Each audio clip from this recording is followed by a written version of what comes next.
Plus Production. A tikkanam na honi a tuntata ko cindal.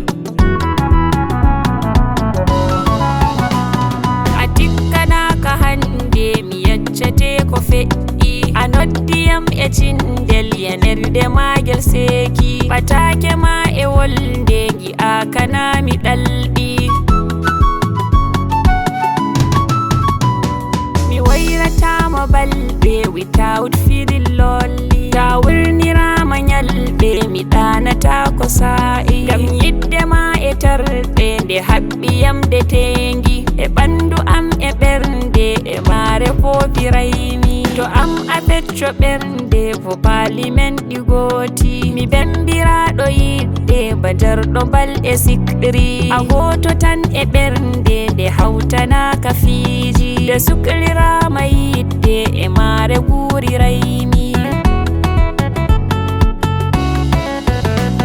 Mi yetti Allah hande de latiɗa a honi. Tona a giɗɗo ɓernde mi welnatano yonki. Ngam yidde ma e ɓesde de weeti funde hesɗi. E ɓernde kulɓanode ko ombunode majji. E maayo lukka nder nde be peƴƴe maago ƴuufi. Tefoɓe nde e padde ɗe sheldori keɓayi. Ɓe jolli nder yilonde yinago gonɓe tampi.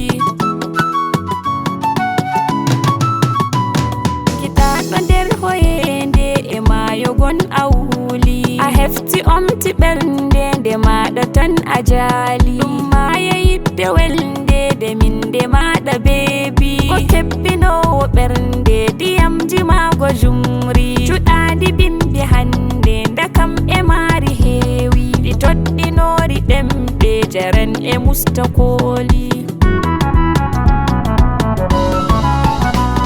Mi ɗacci konne hande de yidde ma mi lukki. Mi bumɗo rellinande mi tontata ko belɗi.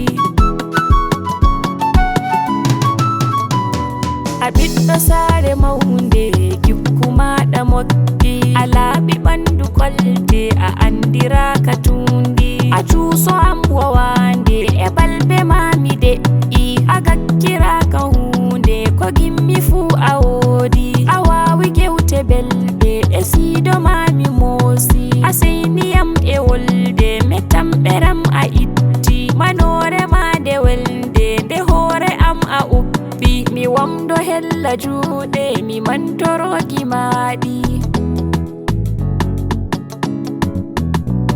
Mi torike Allah tornde o jabanam do'aji. A howayam e ɓaade a randa nder sagoji. Mi naata saare maunde e min e an e bacci. Ɓe ngeɗa juuta balɗe ɓe jako ma e fiiji.